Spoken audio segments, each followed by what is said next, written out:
De la fuite des cerveaux à la fuite des sportifs, ces derniers phénomènes s'est accentué de manière à devenir presque banale, tant les désertions sont férocement justifiées.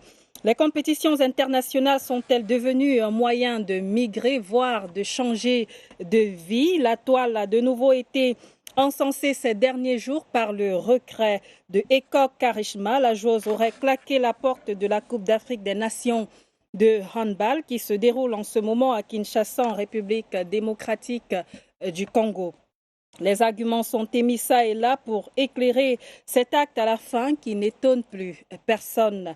Le Cameroun s'est illustré à moult reprises par la fugue de ses athlètes lors des compétitions internationales. Selon le chercheur Hugues Edic, entre 1994 et 2018, 95 sportifs nationaux de 6 disciplines sportives ont pris la poudre d'escampette dans 9 pays occidentaux. Parmi eux, 70 hommes et 25 femmes. L'auteur de Les réseaux migratoires dans la fuite des athlètes camerounais lors des compétitions internationales donne comme raison la question du devenir de ces athlètes. D'après les propos recueillis de ces sportifs déserteurs, la non-délivrance de visa après présentation de dossiers complets par certaines ambassades pose problème. À en croire certains sites d'information, menace de retrait de passeport en cas de défaite, menace de soustraction de primes et manque de transparence dans la sélection des sportifs, du moins pour les compétitions internationales, font partie des causes avancées, sont impliqués dans ces événements, dans ces évanouissements dans la nature, les réseaux migratoires parmi lesquels les familles, les amis, les proches, certains entraîneurs et intermédiaires sportifs étrangers. Ils approvisionnent, financent et communiquent des informations utiles à ces athlètes, fin cachotier de leur plan d'action de désertion.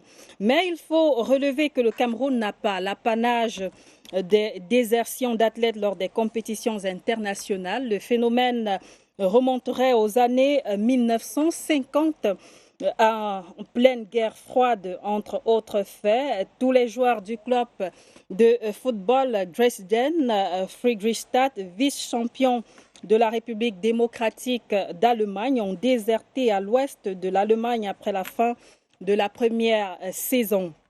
En 1956, aux Jeux olympiques de Melbourne, 45 sportifs hongrois ont demandé l'asile en Australie. En 1996, presque toute l'équipe féminine de basket de l'ex-Zaïre a profité de sa participation aux Jeux olympiques d'Atlanta pour rester aux États-Unis. Et puis, plus proche, en 2012 et 2018, aux Jeux olympiques de Londres et aux Jeux du Commonwealth en Australie, des athlètes rwandais, ougandais et sierra-léonais se sont évanouis dans la nature, en plus des 8 athlètes camerounais qui se sont soustraits de la délégation nationale. Mais pourquoi et à qui la faute? Twilight tente de comprendre et vous apporte les éclairages d'acteurs et analystes sportifs. Ce sont des intelligences fleuries et aguerries qui sont déjà réunies en ligne et en présentiel pour vous fournir les meilleurs arguments ce soir.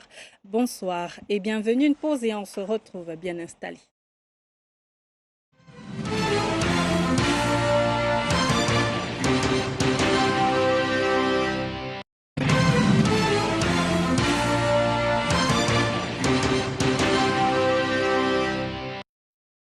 Compétition sportive à l'étranger, pourquoi des athlètes filent-ils à l'anglaise? C'est la question sur la table de Twilight ce soir. Question qui sera débattue en présence de Geneviève Noukam, ancienne internationale de volleyball, enseignante d'EPS et encadreur de volleyball. Bonsoir et bienvenue. Bonsoir, madame. Sur la table du débat aussi, Achille Fomena, il est le président coordination régionale de la coordination régionale de l'Association des journalistes sportifs du Cameroun, notamment pour le centre, et puis journaliste à Calac FM. Bonsoir et bienvenue. Bonsoir, bonsoir. Vous êtes aux côtés de Armel Ntimi Mbolo. Il est chercheur en droit du sport à l'université de Douala. Bonsoir et bienvenue. Merci, bonsoir madame. Et puis en présentiel, notamment, un dernier invité notamment, Bertrand Ndong, administrateur de football. Bonsoir et bienvenue. Oui, bonsoir Khaled, bonsoir à tous ceux qui nous regardent et surtout ceux qui nous regardent du côté de Mohamed Salah. Et on aura comme dernier panéliste tout du moins et pas le moindre, Injek fils Daniel, chargé de la communication de la Fédération camerounaise de handball. Lui d'ailleurs qu'on va tout de suite retrouver en ligne. Bonsoir à vous Injek fils Daniel, j'espère que vous êtes bien à l'écoute malgré la partie qui se déroule déjà là-bas en République démocratique du Congo où les Lions indomptables affrontent donc leurs coéquipières, les adversaires de la République démocratique du Congo qui organise cette Coupe d'Afrique des Nations de handball. Eh bien, dites-nous, selon certaines annonces, notamment, ce sera sans Eko Karishma, joueuse qui avait claqué la porte de la compétition. Vous confirmez? Et merci de l'amitié que CIATV News me donne de parler de l'actualité du handball, de l'actualité des Lions indomptables du Cameroun qui prennent part en ce moment à la 26e édition de la phase finale de la Coupe d'Afrique Senior Dame RDC 2024. Eko Karishma, rappelons que c'est une joueuse majeure au niveau du Cameroun, au niveau de sa sélection, et je crois que en 2022, elle fait partie de ces atouts-là qui auront permis au Cameroun véritablement d'aller chercher cette deuxième place du côté de Dakar au Sénégal. Mais maintenant, on va parler de quoi? On va parler d'une obligation professionnelle parce que il s'est avéré que Eko Karishma, avant d'arriver au Cameroun, avait postulé pour une formation du côté de la France. Et chemin faisant, une fois arrivé au Cameroun, elle a été rappelée. Elle a essayé de négocier sur la période de la CAN, sur une absence de pratiquement 2 semaines, 14 jours. C'était véritablement pas évident pour la structure, elle, donc ils n'ont pas pu trouver un terrain d'entente et on la voulait en présentiel du côté de la France. C'est comme ça qu'elle s'est rapprochée du président de la Fédération camerounaise handball, M. Abba Oumaté, lui a posé le problème. Et voilà, de commun accord, c'est la fédération qui l'a fait venir au Cameroun via un biais, c'est la fédération qui l'a fait repartir en France via un biais. Donc, Veni dit maintenant qu'elle a claqué la porte. Je crois que véritablement, c'est ceux qui ne comprennent pas. Vous avez vu qu'elle a dû faire une sortie, elle qui est souvent dubitative, mais elle a pu faire une sortie. Peut-être c'est pas pour couvrir la fédération, mais c'est pour exprimer son état d'esprit, exprimer la situation qui se posait réellement, celle où elle était obligée d'abandonner ses coéquipières pour peut-être une nouvelle aventure pour elle. Elle a 26 ans et à côté de cela, il faut commencer à penser à sa vie. En Europe, c'est peut-être une nouvelle carrière qui s'offre pour elle. Donc voilà à peu près les raisons. Ce sont des raisons professionnelles qui l'ont obligée à ne pas participer à cette 26e édition, la phase finale de la Coupe d'Afrique des nations qui est en train de se disputer du côté de la RDC. Jacques fils Daniel, il se dirait notamment que la handballeuse serait partie pour des raisons de prime. C'est bien cela. Qu'en dites-vous d'ailleurs à ce sujet?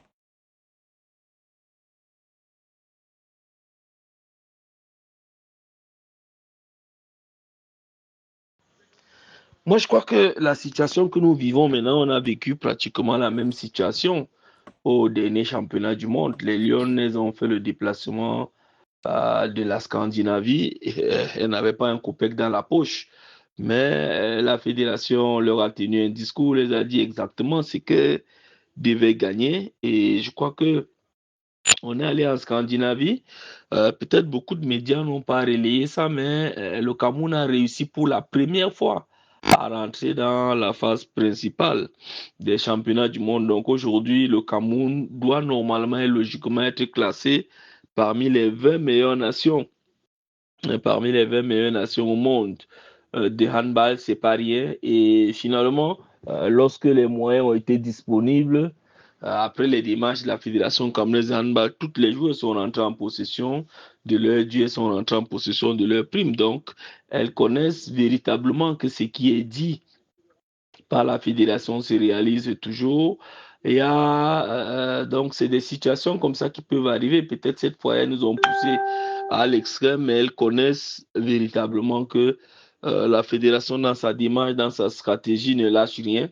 Je crois que nous, on dira merci au ministre des Sports qui a quand même pu faire concéder une avance pour qu'on puisse payer au moins les accréditations, qu'on puisse payer à ce qui était pallié au plus urgent pour qu'on puisse disputer la compétition en attendant de revenir au pays et faire des démarches qu'il faut pour qu'on entre en possession de cet argent. Donc, nous, on dira merci au professeur Narcisse Moulé-Kombi qui a bien voulu nous concéder une avance parce que au niveau de la trésorerie, il n'y avait rien dans la trésorerie et il nous a permis, la fédération, à supporter le stage au Cameroun. La fédération s'est battue comme elle pouvait. On espère simplement qu'au niveau des pouvoirs publics, ça va véritablement vite se faire pour que les filles rentrent entièrement en possession de leur prime par rapport à cette compétition.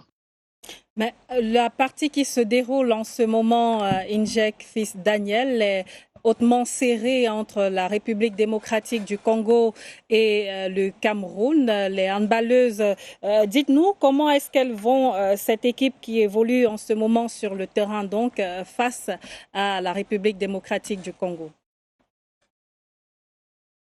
En ce moment, au moment même où vous êtes en train de nous recevoir, nous sommes en plein dans le début de cette rencontre, en plein dans ce match entre le Cameroun et la RDC. Disons que on est conscient que ça ne sera pas évident parce que là, nous croisons le pays hôte. C'est un stade de près de 3000 places et je crois que les 3000 places seront pleins à craquer. Ces 3000 places, pratiquement tous les tickets ont été. C'est un match qui se dispute à guichet fermé. Donc, vous comprenez un peu.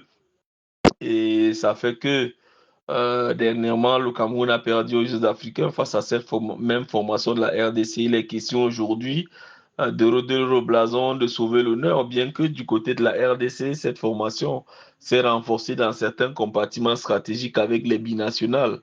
Il y a même certaines Camerounaises qu'on retrouve dans cette formation de la RDC, mais nous, on a la chance de ce que on a quand même des joueuses bien connues, des joueuses qui ont l'habitude de jouer ensemble. On pense aujourd'hui à Teba Ngandi, on pense à Ibanga, on pense à Pasma Champounini, on pense même à Ben Bedian qui est la capitaine de cette formation des Lions indomptables du Cameroun. Pourquoi ne pas citer des joueuses comme Nomo Sonia, des joueuses comme Yo Yvette ou encore Nyamsi? Donc, c'est un groupe qui se connaît, c'est un groupe qui a tourné ensemble sur au moins les 4 dernières années. Et il y a beaucoup d'expérience aussi que ces joueuses ont pu acquérir. Donc, véritablement, c'est du coude à coude. C'est du coude à coude. C'est un match qui va se jouer au détail près. Et ça va se jouer au mental, au moral. Celui qui va baisser la garde d'un temps soit peu, comme nous sommes en train d'observer finalement, il sera peut-être celui qui perdra le match. Mais je crois que les Lions indomptables du Cameroun connaissent que pour aller dans ces championnats du monde, il faut aller chercher soit un match, soit une victoire face à cette formation de la RDC, ce qui n'est surtout pas évident, mais je crois que les Lions, elles tiennent face à la formation et c'est sur les détails véritablement que ça va se faire entre le Cameroun et le pays hôte qui est la RDC. Les Lions qui essayent de résister tout de moins alors que la RDC mène donc la barque avec 13 contre 12 points pour le moment. On va revenir sur ce plateau tout de moins pour continuer. On vous revient notamment à Injek Fils Daniel sous peu. On espère rester en ligne du moins avec nous, bien que la partie vous soyez concentrés aussi de ce côté-là. Dites-nous alors sur ce plateau, je commence par vous, Achille Foumena, vous qui êtes le président de la coordination régionale de l'Association des journalistes sportifs du Cameroun. Comment est-ce que vous avez accueilli la nouvelle de cet énième départ d'une athlète de la compétition camerounaise, d'une athlète en compétition internationale? Bon, je voudrais dire que ce n'est pas le président qui parle ici, c'est les journalistes, c'est les reporters. Donc, ça ne me surprend véritablement pas en ce qui concerne la Fédération camerounaise handball. C'est une fédération qui est un peu dans la tourmente ces 5 dernières années entre des fugues, des joueuses en compétition internationale à l'extérieur et les querelles autour des primes. C'est devenu un tout petit peu le dada. Je me souviens qu'après la dernière CAN, le Cameroun avait terminé vice-champion. Quand on est qualifié pour la finale, avant même de disputer la finale, il se posait déjà des questions, des querelles autour des primes. Je pense que cela a dû un tout petit peu atténuer le dynamisme, l'envie des joueuses avant d'aller jouer cette finale qu'on a encore perdu contre l'Angola. Et maintenant, il se trouve déjà que l'équipe étant en stage à Douala, il se murmurait, ça ne se disait pas officiellement, mais il se murmurait quand même qu'il y avait des problèmes de primes. Et ce n'est pas tant les questions liées aux primes de la compétition en cours, mais des compétitions auxquelles avaient déjà participé les joueuses. Et il y a une ou deux joueuses que j'ai écoutées qui se sont confiées à nos confrères de RSI à Douala, notamment la jeune Ateba Ngandi, qui posait le problème. Et quand vous l'écoutez, vous comprenez que c'est dans la durée. C'est-à-dire que les filles avaient participé à plus d'une compétition et n'avaient pas totalement reçu leur prime. Mais il faut dire que le phénomène n'est pas propre à l'équipe nationale de handball. On a parlé notamment de 6 disciplines où des athlètes, une fois à l'extérieur, s'envolent. Oui, je suis d'accord, mais j'ai fait sciemment de m'attarder sur le cas du handball parce que, comment je vais dire, quand vous prenez autant court, c'est quand même une succession d'événements, des questions de primes. C'est pour ça que je disais que la même joueuse qui est partie au lendemain de la dernière CAN était sortie, avait fait des déclarations fracassantes alors que les autres joueuses ne voulaient pas parler. Elle a fait un direct et elle a dénoncé beaucoup de choses. Après même son retour en sélection, nous a semblé un tout petit peu difficile. Donc c'est elle qui revient aujourd'hui. Et c'est là que moi je ne comprends pas un peu. Je reste un peu... dans l'ensemble, je sais qu'il y a souvent ces dysfonctionnements-là en ce qui concerne la fédération. On va revenir sur les causes. Le temps de donner notamment la parole à Bertrand Ndong, administrateur de football. Quel est votre regard de ces fugues d'athlètes camerounais? Ce n'est pas un phénomène propre au Cameroun, mais quel est votre regard notamment sur le départ de ces athlètes camerounais lors des compétitions internationales? Oui, ce que nous allons d'abord dire, c'est que la fugue n'est pas l'apanage du Cameroun. Il faut d'abord le noter. C'est un mouvement, c'est un courant africain. Nous notons plusieurs fédérations, plusieurs pays qui ont ce problème déjà. Comme le disait Foumena, notamment, c'était encore le handball qui défrayait la chronique avec déjà des fugues des Congolaises, des personnes que je connais physiquement qui ont fugué en France pendant ces éditions-là. Mais ce que nous allons dire, c'est que c'est quand même assez interpellant parce que quand on parle de fugue, il faut quand même comprendre que c'est interpellant qu'un athlète qui est en pleine délégation officielle, qui laisse déjà cette délégation, parfois certains ne compétissent même pas. On comprend qu'il y a beaucoup de problèmes qui se passent au niveau de l'Afrique subsaharienne, bien que les raisons toujours c'est d'aller chercher un meilleur futur. Parce qu'il n'y a pas autre chose quand vous voyez toutes ces fugues, toutes ces raisons, même quand vous parlez avec des athlètes, on comprend toujours que c'est pour aller chercher le meilleur. Parce que parfois, vous voyez, il y a un véritable problème de politique sportive en Afrique subsaharienne. C'est ça qu'il faut le dire parce que déjà au niveau du Maghreb, ils essayent un peu d'accompagner le mouvement sportif. Et c'est ça qui dérange, parce que c'est quand même déconcertant que vous voyez une équipe nationale qui part et qui s'agrippe uniquement sur les primes que l'État devrait donner. Ça montre qu'il y a un véritable problème. Et c'est là où il faut peut-être trouver la solution parce que il n'y a pas de politique sportive. Qu'est-ce que j'entends par politique sportive? Ça veut dire que les gens, vous savez, viennent au sport. Pourquoi? Ils viennent au sport, il y a certains qui viennent par curiosité. Il y a d'autres qui viennent justement parce qu'ils aiment le sport. Il y a d'autres qui viennent pour faire carrière. Mais au moment où, par exemple, en Afrique subsaharienne, c'est près de, j'aime les statistiques, c'est près de 60% qui viennent pour faire carrière.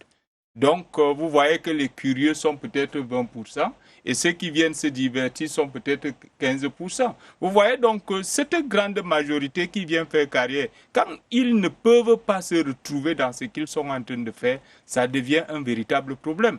Et aller prendre le problème en amont, comme dans des sélections, et vouloir le résoudre là-bas, c'est impossible. Le problème, on doit le trouver en aval. Ça veut dire qu'au niveau de la détection, au niveau des équipes et au niveau de la manière même de manager ces équipes-là, au niveau de faire des projections, au niveau de conscientiser les athlètes, c'est à ce niveau-là que nous devons trouver la solution pour que ça ne se répercute pas au niveau des équipes nationales.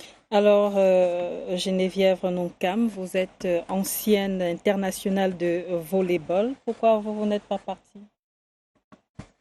Bon, merci pour la parole donnée. Oui, je suis internationale de volleyball. J'ai pratiqué pendant à peu près 10 années.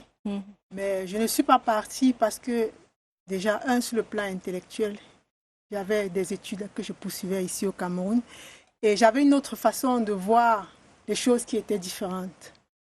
En ce sens que, parfois les gens m'ont demandé, à chaque fois que vous voyagez, pourquoi toi tu ne peux pas fuir? Moi, je leur ai dit, je préfère vivre dans mon pays et supporter la vie de mon pays au lieu d'aller vivre à l'extérieur où je serais sous pression parce que je n'aurais pas une situation... légale.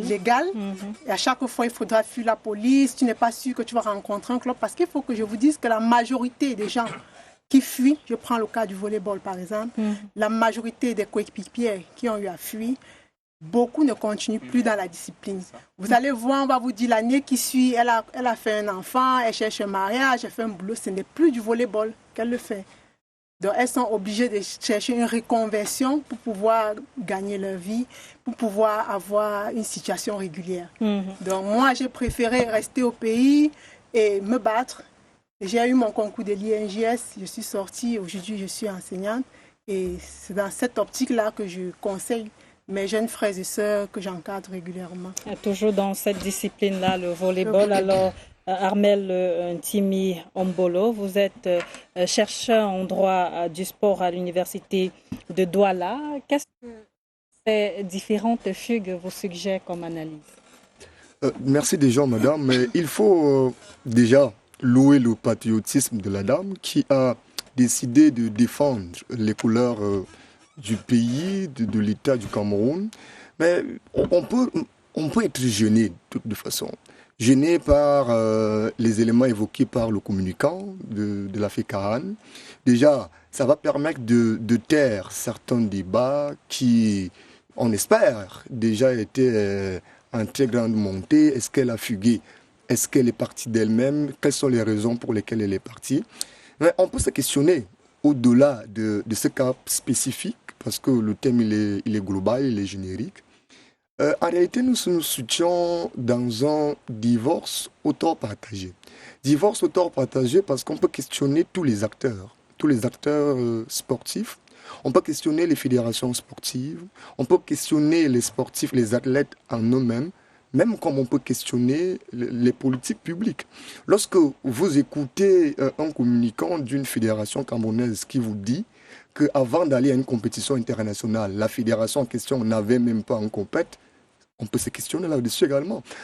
Quel est l'état d'esprit? Est-ce que même en termes de motivation, ces joueurs-là, ceux qui vont défendre les couleurs de notre pays, seront en confiance, pourront avoir la qualité de combattre entre guillemets, de challenger les autres équipes qui ont reçu naturellement une bonne formation, qui sont entraînés dans des infrastructures de grande qualité. Mais même dans ces conditions-là, ils partent. On l'a vu avec le cas notamment des joueurs, si je reviens à la genèse en 1950, les équipes de l'Allemagne pendant la guerre froide, les équipes hongroises, plusieurs madame. Équipes sur la scène internationale, c'est pas qu'au Cameroun. Oui, madame, nous sommes d'accord, c'est pas qu'au Cameroun, mais pour analyser cette situation au fond, on doit aller au cas par cas. Parce que si vous allez dans l'histoire, vous verrez certainement que ces départs, ces ruées, cette ruée des athlètes avaient des justificatifs distincts qui ne sont pas forcément liés à la situation actuelle. Parce qu'aujourd'hui, en Afrique subsaharienne, est-ce que nous sommes en situation de conflit parce qu'il y a des athlètes qui partent, parce qu'il y a de la guerre, il n'y a pas de sécurité, ils veulent des meilleures conditions de vie. Alors est-ce qu'aujourd'hui, ceux des athlètes camerounais qui partent et qui migrent vers d'autres horizons, c'est parce que nous sommes dans une situation d'insécurité? Je pense que non. Il faut questionner les politiques publiques, comme je dis, questionner les acteurs, les fédérations, la manière avec laquelle ces athlètes-là sont traités. On sait, le Cameroun a été pendant très longtemps animé par des scandales. En termes de gestion même de ces fédérations sportives-là, qui, pour parfois, se volent autonome de la puissance publique, mais cette autonomie-là, elle est difficile quand on est dans un contexte où on doit attendre les primes qui viennent automatiquement de l'État. Peut-être que c'est un problème de financement privé aussi. Mais est-ce que, notamment Achille Foumena, vous qui êtes journaliste, est-ce que le problème ne vient pas aussi de ces athlètes? Je pense que les responsabilités sont partagées. Nous avons sur le plateau une athlète qui vous a dit qu'elle a fait le choix de rester au Cameroun, de continuer. Moi, je l'ai vu jouer, je pense que c'était avec comment elle s'appelle encore, Baran, Tatiana, qui est actuellement en service au ministère des Sports et de l'Éducation physique.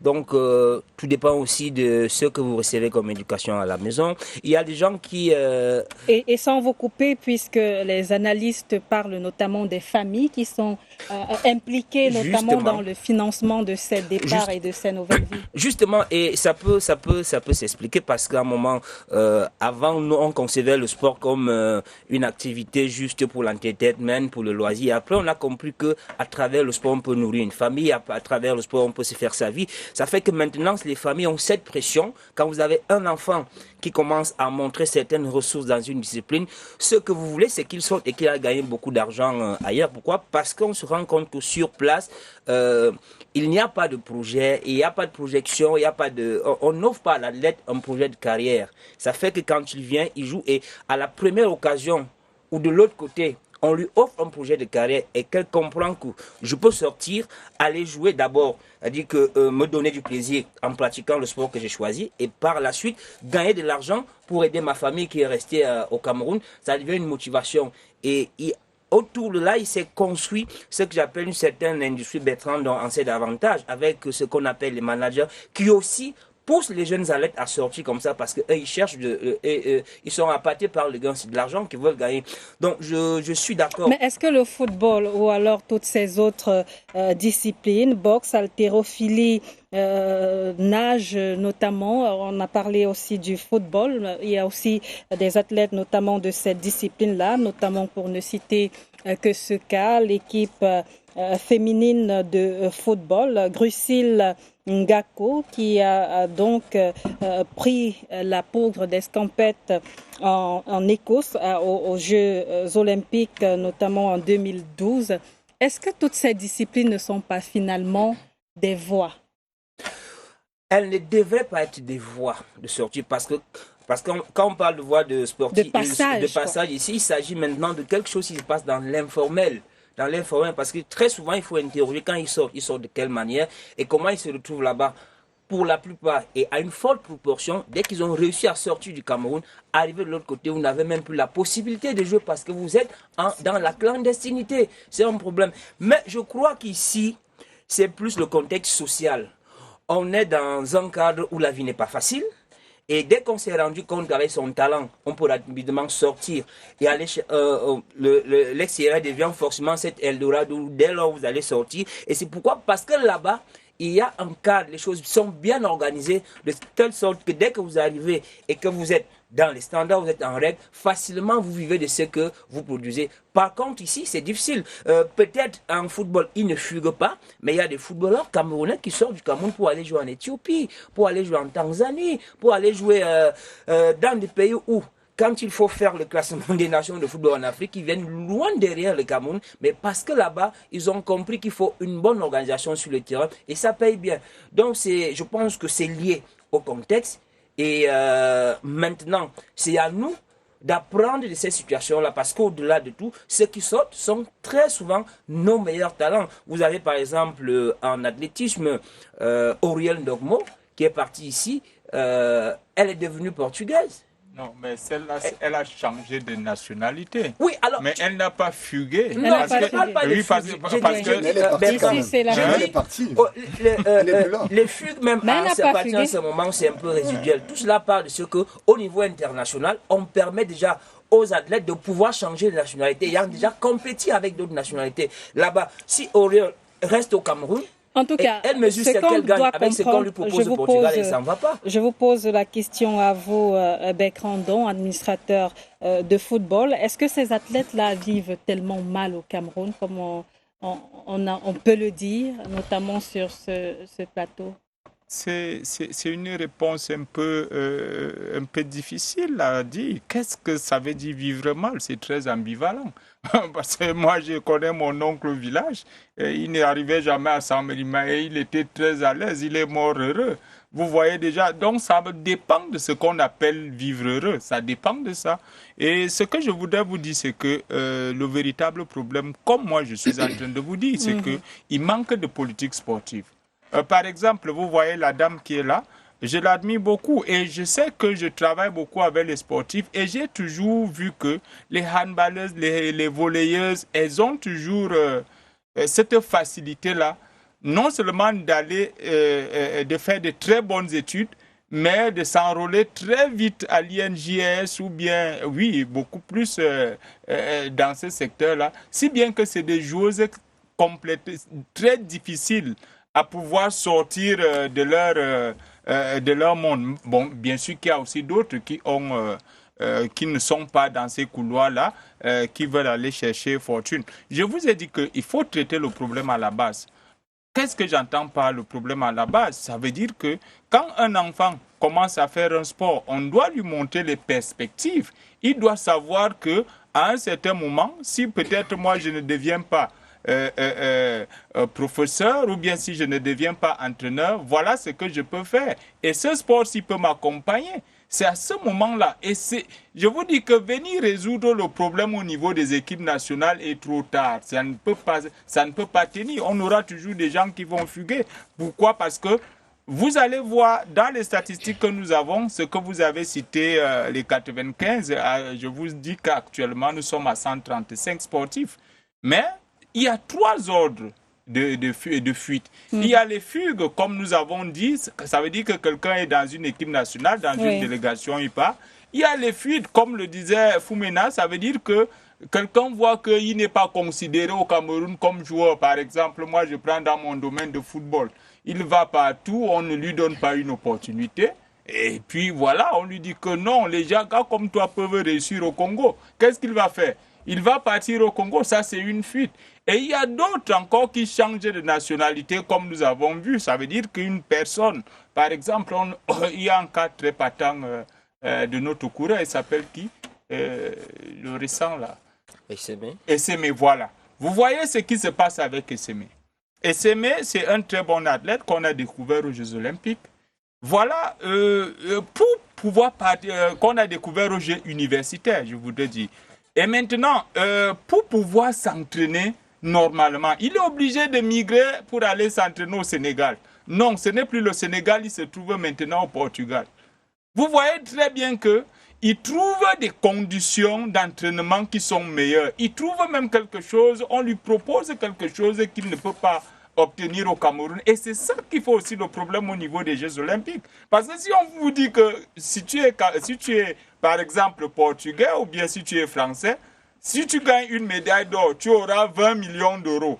Et maintenant, si toi tu es Camerounais, tu gagnes la même médaille d'or, on ne vous dit même pas ce que vous allez gagner. Ça entre dans ce qu'on appelle la politique sportive. Ça veut dire que d'entrée de jeu, comme nous sommes en train de décrire les primes, comment est-ce que Qu'est-ce vous qu'il pensez? faut faire plus exactement C'est ce que je suis pour en train résoudre de ce vous problème? dire. Que Est-ce qu'on peut le résoudre déjà?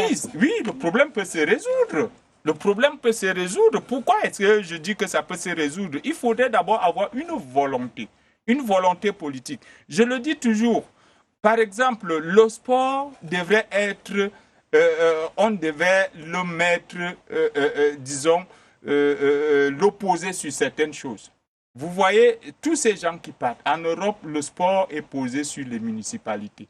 Ça veut dire que les municipalités ont un fonds pour financer le sport. Pourquoi est-ce que le sport? Parce que les gens regardaient toujours le sport comme si c'était quelque chose qui sortait de l'ordinaire. Or que le sport que les municipalités accompagnent aide même ses propres maires à se faire élire, puisque si vous avez un bon endroit là où les gens viennent faire le sport, et que vous sollicitez les suffrages de ces gens, comment est-ce qu'ils ne vont pas vous voter? Donc les gens doivent comprendre ça qu'en venant investir dans le sport ou bien en mettant le sport sur les municipalités, ça va accompagner, ça va aider beaucoup de choses. Donc c'est à ce moment-là, et c'est pour cela que nous voyons seulement en haut que ça ne va pas, alors que le problème peut être résolu en bas.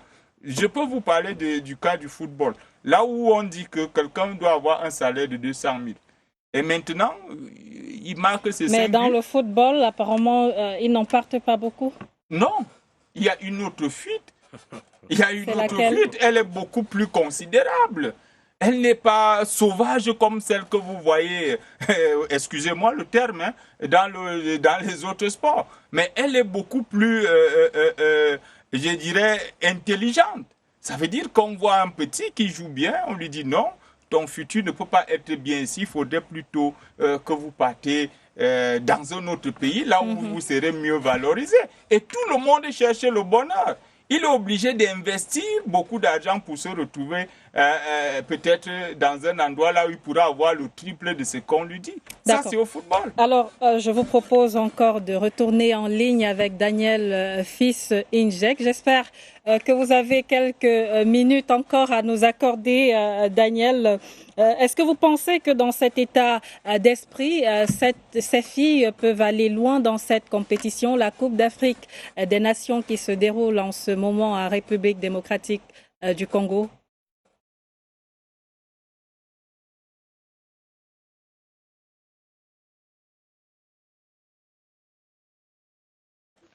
Moi, je crois que l'équipe ne se base pas sur une joueuse. On est rentré en phase principale des championnats du monde. Karishma n'était pas là.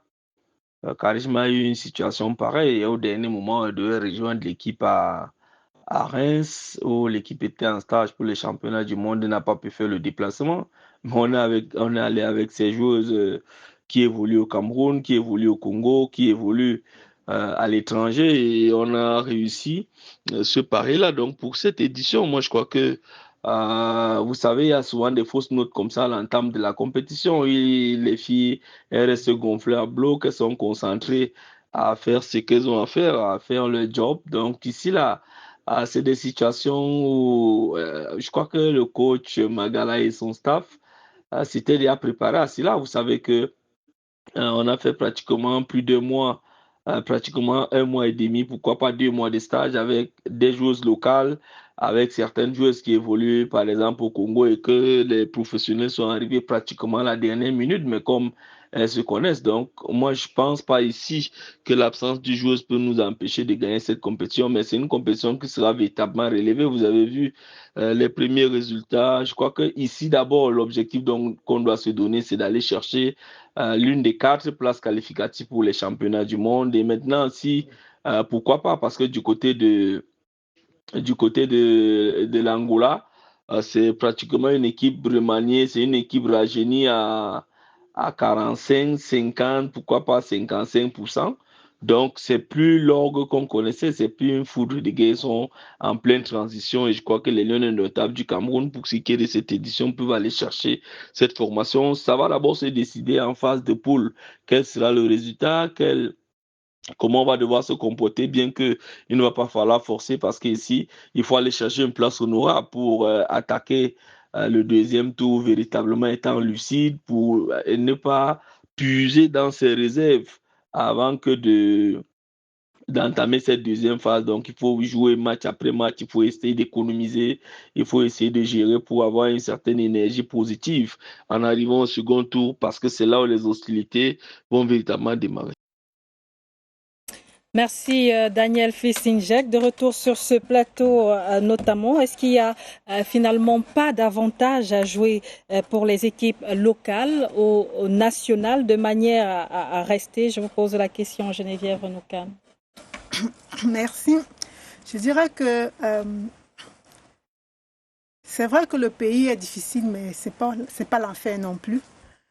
Parce que tout est une question d'éducation et de mentalité. Chaque sportif qui pratique une discipline sportive caresse un rêve qu'il aimerait réaliser.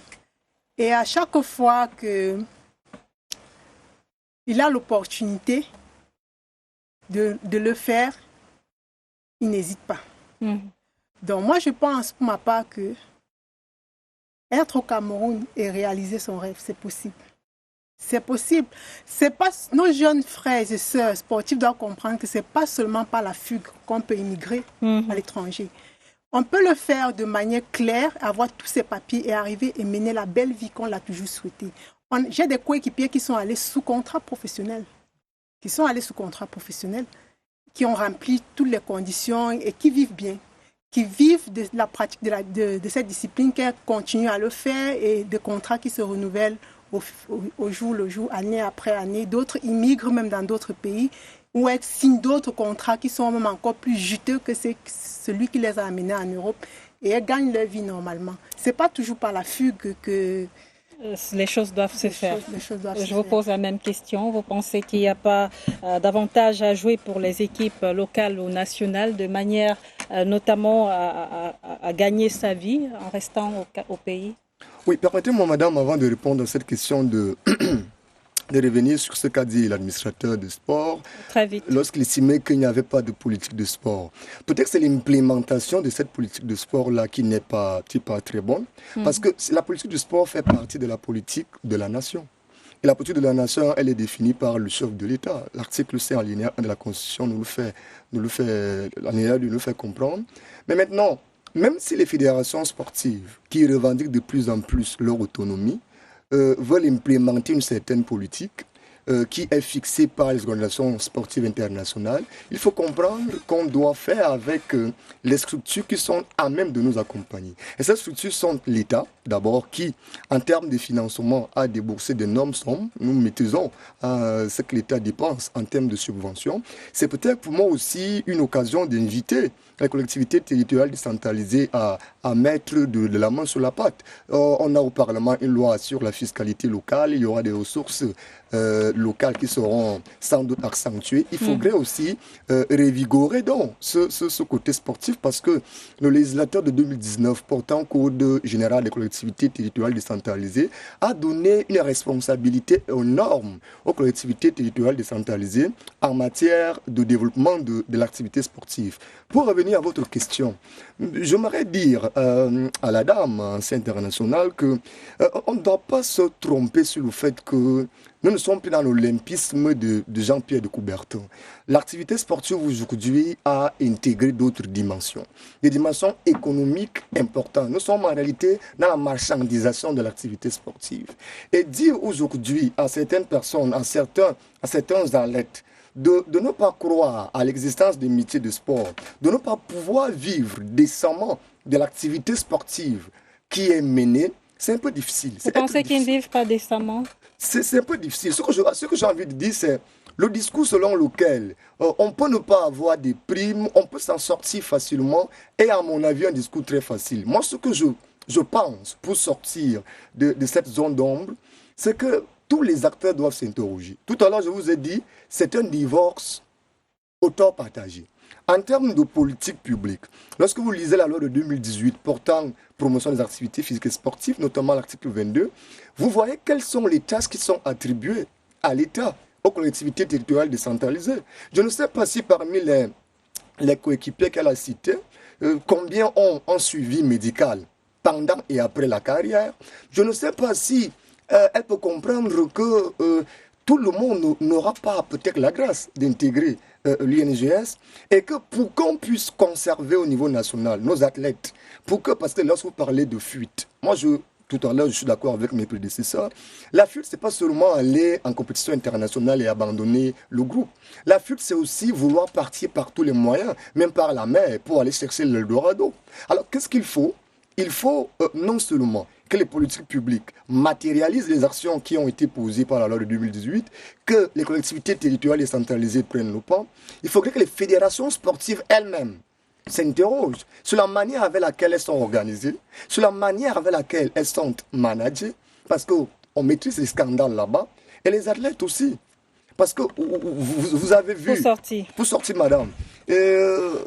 Pour maintenir au niveau local, il faudrait qu'on fasse renaître l'olympisme un tant soit peu, au-delà des intérêts marchands du sport. Parce qu'on peut prendre l'exemple des anciens athlètes. Ce n'étaient pas des milliardaires comme aujourd'hui, parce qu'il y a beaucoup d'argent dans l'activité sportive, mais c'était des personnes aussi qui, en réalité, avaient l'amour de la nation, qui défendaient d'abord les couleurs de l'État. Donc, aux athlètes, je veux dire que même si les situations peuvent à un moment être difficiles, il faut comprendre que le vert ou jaune est plus important au-delà du gain personnel. Et justement, Achille Foumena, est-ce qu'on ne demande pas à l'État puisqu'il ne peut donner ?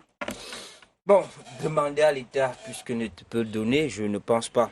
Parce que si vous faites un peu le rapport entre ce que ces athlètes gagnent pour ceux qui sont professionnels, c'est-à-dire qu'ils ont une activité professionnelle normale et qui reviennent ici, il y a un gap. C'est pour cette raison qu'on parle de primes, on ne parle pas de salaire. Parce que ce que l'État va toujours proposer est, comment je peux dire, peu par rapport à ce que l'athlète gagne à l'extérieur en tant que salaire. Je pense que la prime est née sur le fait que quand vous sortez de votre club, vous venez en sélection nationale, il y a une sorte de manque à gagner et c'est pour combler ce manque à gagner. Vous arrêtez sur l'argent, mais il y a aussi déjà ce fait d'avoir la nationalité camerounaise. Je vais y arriver. Très rapidement parce qu'on va sortir. Je vais y arriver. Maintenant, il y a quand même un intérêt à évoluer en sélection nationale de son pays. Parce que le football aujourd'hui, enfin le sport de manière générale est devenu un business. Il y a une forte économie du sport, c'est le marchandage des talents. Le simple fait que vous ayez le statut d'international vous permet d'être coté mieux que l'autre qui n'a pas ce statut. Et vous voyez qu'il y a déjà là le fait de venir à la sélection nationale qui vous permet d'augmenter, en fait, qui vous donne plus de contenu en tant que sportif. Mais maintenant, il faut quand même dire que il y a un seuil, parce que ce que nous déplorons ici, c'est qu'on a le sentiment qu'on va là dans une sorte de navigation à vue, où vous venez en sélection, vous vous préparez pour aller en compétition. Ce n'est pas parce que vous défendez l'honneur de la patrie que vous allez jouer la main sur le cœur, le ventre vide. Il faut pouvoir manger pour avoir l'énergie et aller bien jouer sur le terrain. Donc, il faut que la question des primes soit réglée. C'est là le problème. On vous a compris. Alors, Bertrand Don, administrateur de football. Tout à l'heure, je vous ai vu acquiescer de la tête quand Geneviève Noukam, ancienne internationale de volleyball, s'exprimait notamment sur la question des avantages à jouer sur le plan local et même national. Oui, le challenge sportif, c'est quelque chose qui n'a même pas de prix. Je dis toujours aux gens, le ballon d'or, on ne donne pas une prime pour le ballon d'or. Vous voyez que c'est un challenge, c'est une gloire. C'est que vous êtes arrivé à un très haut niveau. Donc, jouer pour l'équipe nationale, il y a d'abord le challenge sportif. Mais alors, on doit juste accompagner ce challenge sportif avec... comme le disait Foumena, je suis très d'accord avec lui, c'est les primes. Les primes sont là pour vous donner, pour vous combler ce manque à gagner. Donc, il faudrait à tout prix que quelqu'un qui a représenté l'équipe nationale... Est-ce que vous ne pensez pas que ces athlètes-là, déjà à la base, puisque des analystes parlent de leur cachotterie dans ces plans de désertion concoctés, est-ce que vous ne pensez pas que tout se passe déjà à la base, avant même d'être athlète dans les équipes reconnues sur le plan local et notamment dans l'équipe nationale? Oui, je vous ai dit, pourquoi est-ce que les gens partent? C'est cette question-là qu'il faudrait d'abord répondre. les gens partent pour aller chercher un meilleur futur. Et ce meilleur futur-là, ils pensent toujours qu'en allant de l'autre côté, on va les valoriser plus. Et pourquoi? Que répondez-vous à ça pour sortir? Oui, ce que je suis en train de dire, c'est qu'il faut des ressources. Je vous ai parlé des ressources. Si un Camerounais peut aisément avoir ses 200 000 francs par mois, je pense quand même que ça sera un début de solution à ça. Et ça peut se faire. Il faudrait un financement. Quand je parle de l'État, je ne dis pas que l'État devrait donner un budget pour l'État. Il y a des financements directs et il y a des financements indirects. On peut passer par le sponsoring et ce sponsoring-là qui ne fonctionne pas au Cameroun. C'est pour cela que vous voyez les fédérations avoir des problèmes. Même la FECAFOOT a des problèmes. Pourquoi? Parce qu'on ne prend en charge qu'au moment où vous allez en compétition, dans les 14 jours avant la compétition. Maintenant, tout ce temps-là... Vous êtes entendu. Pour sortir votre conclusion... Vous devez avoir les moyens pour pouvoir mener à bien votre travail. Et c'est pour cela que l'État peut accompagner pour le sponsoring qui peut être quelque chose d'assez important. Sur le profil de carrière pour sortir, quel regard vous avez de cela? Pour sortir, je dirais qu'au niveau de la commission nationale des athlètes, ce qui est présidé par Mme Gontame, nous avons déjà essayé de réfléchir sur la question de la fuite des athlètes. Et nous avons organisé un forum des athlètes les 21 et 22 février 2024 où nous avons réuni les athlètes de 54 fédérations. Nous avons envoyé des invitations aux athlètes de 54 fédérations, mais 48 fédérations ont répondu présent et un président de fédération a répondu présent. D'autres présidents de fédération, compte tenu de leur agenda, n'ont pas pu être là. Au cours de ce forum des athlètes, nous avons posé la question aux athlètes. Parce que vous savez, il y a un contemporain qui l'a dit, ce qui est décidé pour vous, sans vous, est contre vous. Nous pensons que pour que les choses changent, il faut faire avec l'avis des athlètes, ceux qui sont encore en compétition et ceux qui ont même déjà eu à arrêter. Nous avons posé la question aux athlètes, qu'est-ce que vous pensez que l'État peut faire pour que cette histoire de fuite...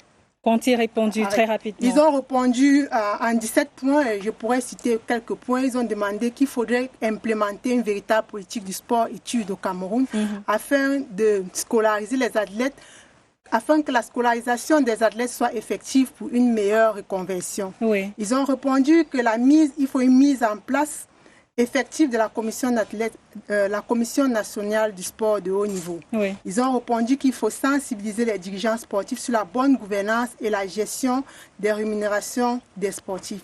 Ils ont répondu qu'il faut sensibiliser les athlètes sur leur mentalité. Et je vous rappelle que ces 17 points ont été retenus sur la coordination du président Kalkaba de la Commission nationale. Et c'est le mot de fin sur ce plateau. Il ne me reste plus qu'à vous remercier d'être venu en présentiel, aussi à Injek Fils Daniel que nous avons eu notamment en ligne, le chargé de la communication de la FECARAN. C'était Twilight, édition du jeudi 28 novembre 2024. Merci à nos équipes techniques et rédactionnelles. Merci à vous de nous avoir regardés. Restez sur CRTV News. Nos programmes se poursuivent.